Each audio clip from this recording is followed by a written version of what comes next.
Hello, you all, and welcome to today's MindSoulful Monday that's happening on Tuesday because over here we just go with the flow. So, hello for you guys that are new to me. Hi, my name is Brooke-Sidney. I'm an abundance accelerator, a MindSoulful mentor, and an inner voice and soul story coach. And yes, that's a mouthful, but I have a lot to give and a lot of ways to serve. So today we're talking about the power of our words and how we can really unconsciously sabotage ourselves, block our abundance, and really limit our ability to have success in our lives. So how this topic actually came up, thank you so much for watching. Hello. How this topic came up is one of my clients actually asked me, when did you start learning about the power of your words? And, because I was working with this particular person about self-talk and really listening to how they're talking to themselves, how they're talking about the areas of their lives that are challenging or where they're seeing struggles, right? And that's one of the benefits, sidebar of having a coach or a mentor is because oftentimes our friends are not listening for ways for us to improve ourselves. They're actually listening to support us. And so often that means they're actually kind of furthering and being in agreement oftentimes with the struggle or the pain or the trauma or the event, or the drama, right? Because most people, if we're honest, they're there for the drama. They're there for the tea, right? So that's actually the powerful aspect of having a coach or a mentor is that it's someone who is they're consciously working on your evolution. So again, for the souls that are called to work with me and that are interested in really improving their abundance in all areas of their life, apply to work with me. So one of my clients was asking, when did I figure out the whole self-talk piece, or when did I figure out the whole power of the words piece? And I actually realized this when I was in college. I didn't realize before that I was consciously manifesting and that my words were affecting what I was manifesting, probably until I was in college. So I definitely knew I was a kid that was going to college. So I never had any self-doubt or any talk around not going, right? So when I got to college, I started off at Hampton University, woo, HBCU. My family's actually from that area. I started off at Hampton, and one of the things that I had to take was macroeconomics. And I've never been bad at math, but it was one of those things where I didn't really want to take this class. No. But I knew that I had to. It was a requirement for my major at the time. And the bad thing was that everyone, all the older students, the upperclassmen were like, ooh, this one is so hard. This class is so hard.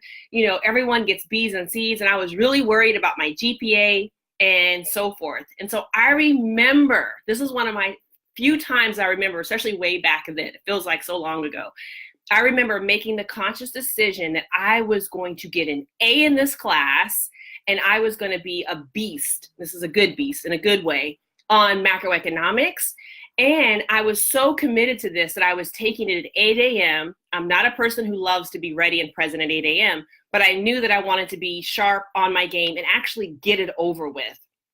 So the whole time I kept telling myself, macroeconomics is easy. Macroeconomics is easy for me. Macroeconomics is easy. I'm going to get an A in macroeconomics. I'm going to get an A in macroeconomics.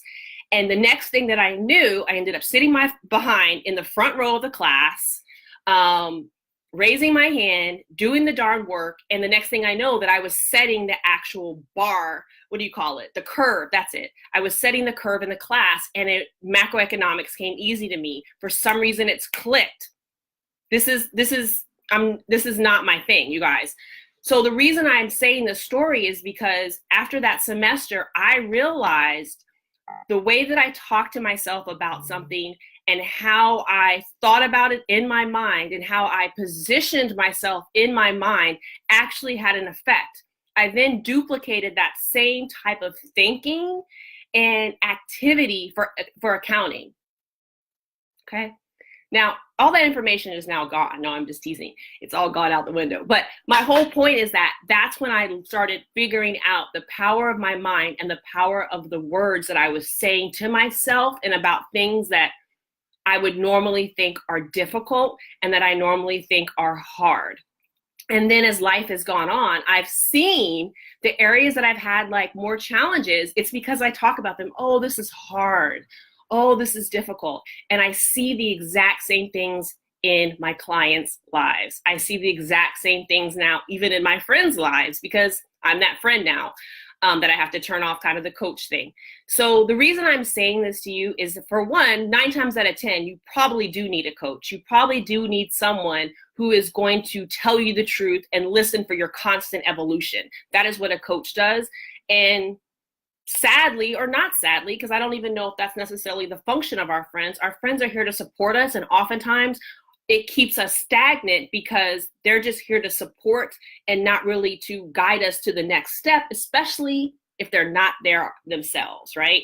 So you have to look around you and say, who are the 5 people closest to me and where are they in their lives and how do they talk about their lives? And chances are, if you're surrounded by people who are gossiping, small minds talk about people who are gossiping or who are constantly hitting the same struggles, constantly hitting the same bumps. I know I have a couple people, they're not really in my inner circle, where every time they're like, every time I get ahead financially, I get hit with another bill. Again, that's the belief. That's what they keep talking about. That's what keeps, of course, showing it up in their lives because that's what they believe is going to happen. And so, again, a lot of us are surrounded by people that are not speaking necessarily life into us, evolution into us, and actually helping us think about the words that we're saying, because our words carry so much power. I think one of the biggest blocks I see in people is people not understanding how powerful, truly powerful they are. And so this week, I'm just really getting on to share with you the power of your words and really encouraging you to apply to work with someone. I'd love for you to apply to work with me. But again, I don't feel like everyone's a good fit to actually work with me. So my point is that wherever you are in this stage of your life, if you're January and you're February of this year, feel and look like 2018, you need to make a change. You need to make a shift. And power of your words, maybe, may or may not be something that is affecting you, but you really do need a coach or a mentor, someone who's actually evaluating you and can help you grow and reach your goals. My forte is inner and outer abundance, helping people love their lives that they're presently living. That is what I focus on.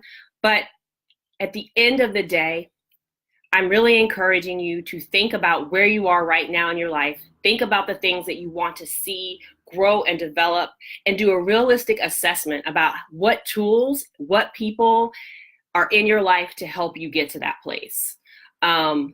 What I get on and I share with you guys is real talk. It is theories. It is ways to elevate ourselves, but they require work, they require accountability, and they require a guide. So as helpful as they are, this really only translates the best when it is personalized and individualized for you and based on a strategy for you. So with that, I am going to say goodbye, but I really want you to think about the power of your words, how you're talking to yourself, and look at the challenges that you may have presently and see how you're talking to yourself and others about them. And I encourage you to get help. I encourage you to apply to work with me if what I'm saying is speaking to your soul, but definitely get help. Don't sit and struggle. Do not have 2019 look exactly like 2018. We need to be growing and we need to be up leveling. So I'm encouraging you to do so. Please like, love, share, and comment on this video, and I will see you soon.